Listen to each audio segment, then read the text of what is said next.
Welcome to twoquestions.tv. With me today is Victoria Fetter, and we're talking about training and getting more women into the C-suite.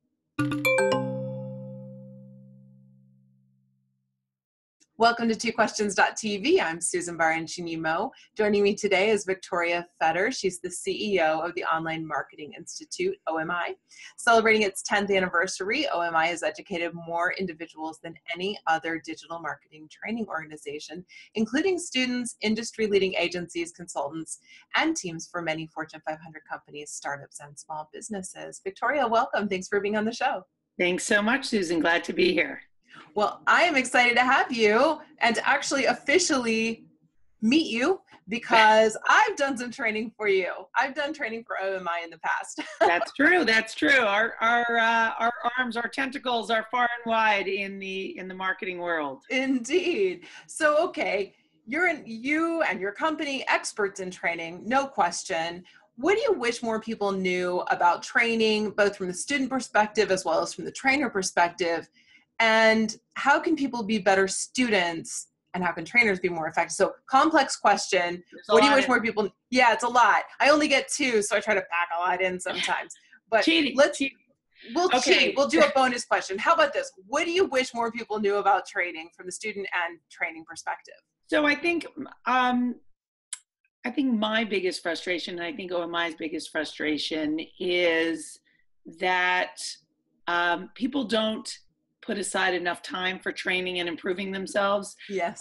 Right. So we put time into exercise for our body and all the different care things for ourselves. And we don't remember that actually training our minds is good for us as human beings, but it's also good for our careers. And so carving out the time, it's almost a gift. It's a gift, like going to the gym is a gift. And I really believe that because there's so much more growth and opportunity, especially in jobs which can often feel constricting, that giving yourself the opportunity to grow and open up other possibilities is amazing. And then in the marketing arena specifically, where we are particularly focused, there's so much change that really, to have a career and be successful, you need to continually train. Absolutely. And it's always obviously that that tension between the time that you need to spend on your day-to-day job, the time you need to spend and you want to spend with your family, and where does training come in? And I think it really has to be carved out. And this is my message to employers, where it really has to be carved out. It's got to be part of the role, because employers benefit if employees take that time. And so there's a win-win here that is still not fully understood and is easily discarded. And then from the trainer's perspective, I think, because I'm trying to get it all in here, the trainer's perspective, I would say there are a lot of people out there who claim to be experts. And I think that being an expert in an area does not necessarily make you a good teacher. Yes, thank you. Yeah. Hallelujah. So what we do at OMI is we pair up the experts with instructional designers who are experts in teaching. Mm-hmm. And so it is a bit more painful for the expert, but in the process of working through developing a class, they actually thank us afterwards because they hone their material, they distill the information, and we break it down into learning objectives so that every 5 to 10 minutes you are learning something new. And that's a much different training technique than going into a session at a conference, coming out 45 minutes later and saying, wow, that person was great, they really know their stuff. But you go back to your desk and there's nothing you can do. Yeah. So absolutely. Messages for trainees is making that investment is really worthwhile. It's an investment in yourself and in your career and opening up possibilities. And then for trainers is being great at something is not sufficient if you want to teach someone else. There are teaching skills that need to be implemented as well.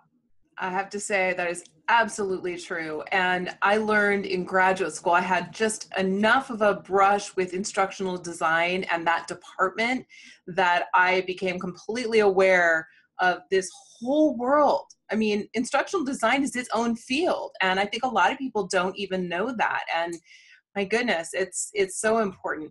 Okay, so I wish we had more time to talk. I would love to talk to you more about that, but we don't have all that time. We only get 2 questions. Another here. 2 questions. Yes, we'll do it another time. All right, so here's my other question for you. You're a female CEO, and I've read that only about 7% of the CEOs of America's largest corporations are women. And that just kills me. You know, I spend my days as an executive coach working with women leaders. So what do you think we need to do to get more women into the C-suite?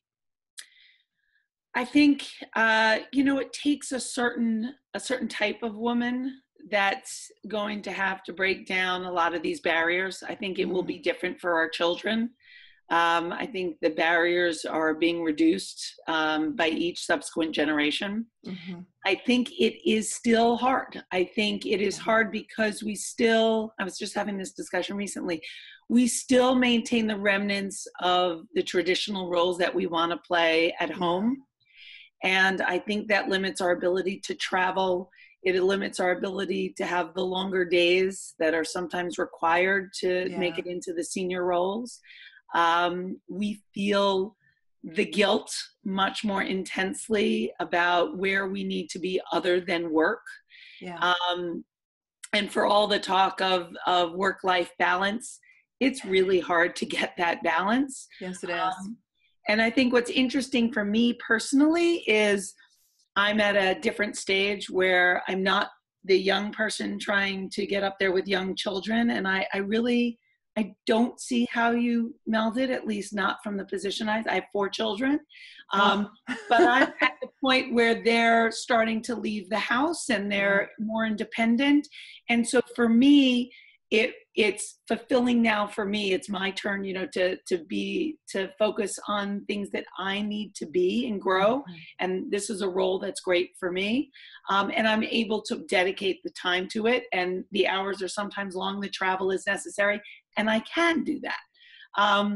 So starting earlier, I think it's hard. And I think what will be really key is, and it's happening too, is the evolution of the husbands and the fathers.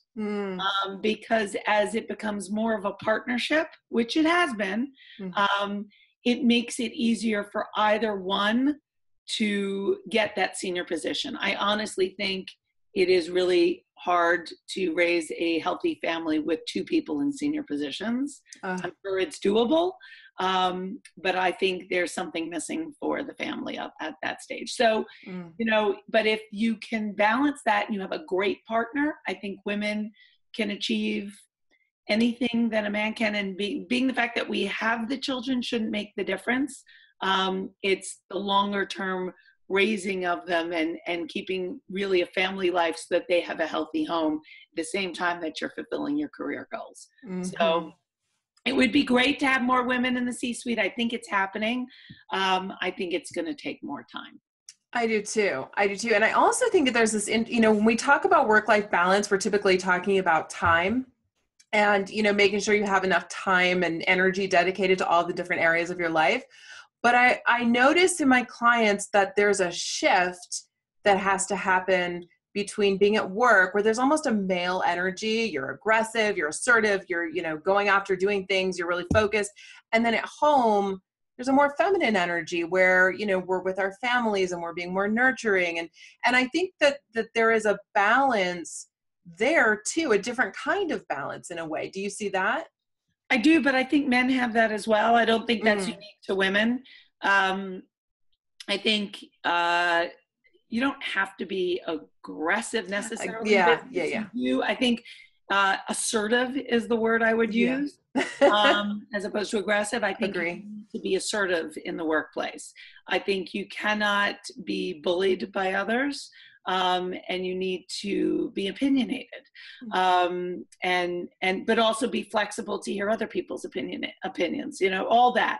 But I think that's the same for men and for women. And I think everybody has to have that balance when they walk in the door too. You don't want that assertive personality from the man, and from the father when he walks in the door either. It causes tension at home because it inevitably does bleed over into the home sometimes. So I don't think that's necessarily different, but I think it is a skill to be able to turn on and off your work persona, let's say, your productive persona. I mean, that's another element, right? Because we want to be most efficiently productive when we're at work, and time management is key, and keeping our schedule to 30-minute meetings, et cetera, et cetera.